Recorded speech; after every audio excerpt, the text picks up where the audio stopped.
नमस्कार दर्शकों, आप देखें द न्यूज़ 15 और आपके साथ में सुम्बिका। चलिए नजर डालते हैं आज की तमाम 15 बड़ी खबरों पर।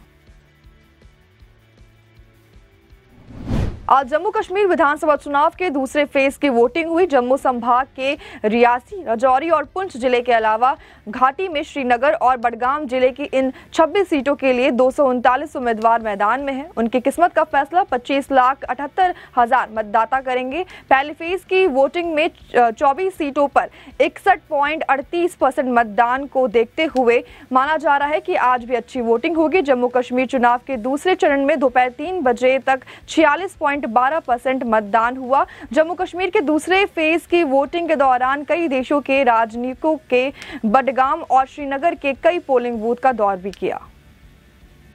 प्रधानमंत्री नरेंद्र मोदी ने हरियाणा के सोनीपत में चुनावी रैली के दौरान कांग्रेस पर जमकर निशाना साधा। मोदी ने कहा कि जैसे जैसे वोटिंग का दिन पास आ रहा है वैसे वैसे कांग्रेस पस्त पड़ती जा रही है। पीएम ने कहा कि हरियाणा में 10 साल पहले एक भी ऐसी नौकरी नहीं थी जिसमें खर्ची और पर्ची नहीं चलती हो। सरकारी ठेकों में जमकर भ्रष्टाचार होता था। हरियाणा को लूट कर खाने वाली ऐसी करप्ट कांग्रेस को राज्य की सरकार से दूर रहना है, तब जाकर हरियाणा बचेगा। आप पर मेरा हक है, मुझे भी तो हरियाणा का कर्ज चुकाना है। कांग्रेस सांसद राहुल गांधी ने बुधवार को जम्मू में एक चुनावी जनसभा को संबोधित किया। जम्मू कश्मीर की 26 विधानसभा सीटों पर जारी वोटिंग के बीच राहुल गांधी ने ये सभा की। उन्होंने इस दौरान बीजेपी पर निशाना साधा। राहुल ने लोगों को संबोधित करते हुए कहा कि आपका हक आपसे छीन लिया गया है। इंडिया गठबंधन जम्मू कश्मीर को स्टेटहुड का दर्जा दिलाएगा। इससे पहले राहुल गांधी ने दूसरे चरण का मतदान शुरू होने के बाद लोगों से आह्वान किया कि वे सकारात्मक बदलाव के लिए अपने मताधिकार का इस्तेमाल करें। राहुल गांधी ने कहा कि इंडिया गठबंधन को दिया एक एक वोट बीजेपी के बयान अन्याय के इस चक्रव्यूह को तोड़कर जम्मू कश्मीर को खुशहाली की राह पर ले आएगा।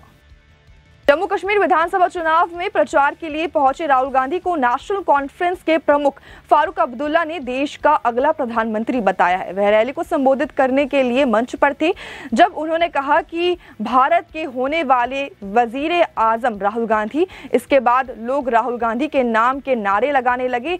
एनसी चीफ ने कहा कि ये लड़ाई नफरत के खिलाफ है, उस नफरत के खिलाफ जो बीजेपी आरएसएस फैला रही है।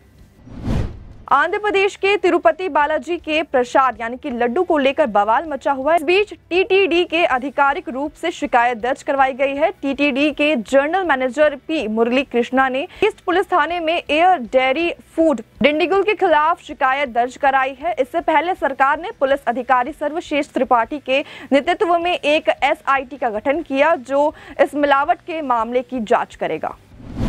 कर्नाटक के सीएम सिद्धारमैया की मुश्किलें लगातार बढ़ती जा रही है। उनके खिलाफ जन प्रतिनिधि कोर्ट का फैसला आ गया है। कोर्ट ने सीएम सिद्धारमैया के खिलाफ एफआईआर दर्ज करने के निर्देश दिए हैं। कोर्ट ने कहा है कि मैसूरू लोकायुक्त पुलिस मामले की जांच करे।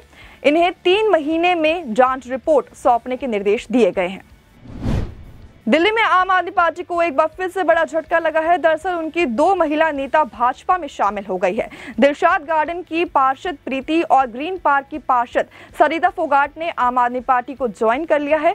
दिल्ली प्रदेश भाजपा अध्यक्ष वीरेंद्र सचदेवा, केंद्रीय राज्य मंत्री हर्ष मल्होत्रा और दूसरे नेताओं ने इनका स्वागत किया है। बशीरहाट के तृणमूल कांग्रेस के सांसद हाजी नरूलू इस्लाम का बुधवार को निधन हो गया। जानकारी के मुताबिक नरूलू इस्लाम लंबे समय से लीवर कैंसर से पीड़ित थे। टीएमसी सांसद का बुधवार को उत्तर 24 परगना जिले में उनके आवास पर निधन हुआ। वह 61 वर्ष के थे। उन्हें टीएमसी ने पूर्व सांसद नुसरत जहां की जगह बशीरहाट से उम्मीदवार बनाया था। सांसद और बॉलीवुड एक्ट्रेस कंगना रनौत ने मंगलवार को किसान बिल पर दिए विवादित बयान के बाद किसानों और आम जनता से माफी मांग ली है। कंगना रनौत ने अपने सोशल मीडिया प्लेटफॉर्म यानी कि एक्स के दौरान लोगों से माफी मांगी। विपक्षी नेता कंगना के इस बयान को लेकर लगातार भाजपा पर हमला बोल रहे हैं और ये बयान उन 3 कृषि कानूनों से संबंधित है जिन्हें भाजपा सरकार ने रद्द कर दिया था। सुल्तानपुर डकैती मामले के दूसरे आरोपी को उन्नाव जिले में तड़के मुठभेड़ में मार गिराया था। अब अनुज प्रताप सिंह एनकाउंटर मामले में नया मोड़ सामने आया है। अनुज प्रताप सिंह एनकाउंटर मामले की जांच होगी। डीएम गौरांग राठी ने एनकाउंटर के मजिस्ट्रेट जांच के आदेश दिए हैं। डीएम ने सिटी मजिस्ट्रेट राजीव राज को जांच अधिकारी बनाया है और 15 दिनों के अंदर एनकाउंटर मामले की मजिस्ट्रेट जांच का आदेश दिए हैं। आपको बता दें कि सुल्तानपुर डकैत में आरोपी अनुज प्रताप सिंह का उन्नाव में 23 सितंबर को एनकाउंटर हुआ था। भाजपा पर पलटवार करते हुए पीडीपी अध्यक्ष और पूर्व मुख्यमंत्री महबूबा मुफ्ती ने कहा कि आज प्रधानमंत्री और गृह मंत्री यहां आकर परिवारवाद की बड़ी बड़ी बातें करते हैं, लेकिन यह वही भाजपा है जिसके नेता राम माधव यहां सरकार बनने के लिए 3 महीने तक उनके दरवाजे पर दस्तक देते रहे। महबूबा मुफ्ती ने आगे कहा कि इस बार भी पीडीपी के सहयोग के बिना किसी की सरकार नहीं बन पाएगी। इजराइल के तेल अवीव पर हिजबुल्लाह ने बड़ा हमला किया है। बैलिस्टिक मिसाइल से उसने इजराइल को निशाना बनाया है। 29 जनवरी के बाद पहली बार तेल अवीव पर इतना बड़ा हमला हुआ है। मिलिट्री बस को टारगेट किया गया। लेबनान में इजराइल के हमलों के बाद हिजबुल्लाह भी अब इजराइल को निशाना बना रहा है। अमेरिका के एरिज़ोना राज्य में डेमोक्रेटिक राष्ट्रपति पद की उम्मीदवार कमला हैरिस ने चुनाव अभियान दफ्तर पर गोलीबारी की गई और 1 महीने में यह दूसरी बार है जब टेम्पे शहर में कार्यालय को निशाना बनाया गया। दफ्तर की सामने खिड़कियों पर लगातार किसी ने गोलीबारी की और अमेरिका में राष्ट्रपति चुनाव अभियान का बिगुल बजने के बाद गोलीबारी और हिंसा की ये कोई पहली घटना नहीं है। इससे पहले भी पूर्व राष्ट्रपति डोनाल्ड ट्रंप पर भी हमला किया जा चुका है। कपिल शर्मा का नेटफ्लिक्स पर आने वाले the great Indian Kapil show के दूसरे सीजन का आगाज हो चुका है। बीते हफ्ते सीजन 2 का पहला एपिसोड भी रिलीज किया गया। अब दूसरे सीजन के दूसरे एपिसोड का प्रोमो रिलीज कर दिया गया है। ये एपिसोड इस हफ्ते रिलीज किया जाएगा। इस बार कपिल के शो में फिल्म देवरा की स्टार कास्ट शिरकत दे रहे हैं।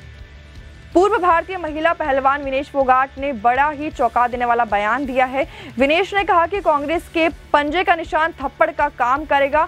चुनाव से पहले भाषण देते हुए विनेश ने कहा कि हाथ का निशान है, ये हाथ का निशान थप्पड़ का काम करेगा। इसके अलावा विनेश को कहते हुए सुना गया कि थप्पड़ की आवाज दिल्ली तक जाएगी, कयास लगाए जा रहे हैं। विनेश ने भारतीय कुश्ती महासंघ के पूर्व अध्यक्ष बृजभूषण शरण सिंह पर निशाना साधा है। तो ये थी आज की कुछ तमाम 15 बड़ी खबरें। देखते रहिए द न्यूज़ 15। वीडियो को लाइक, चैनल को सब्सक्राइब करना बिल्कुल ना भूलें।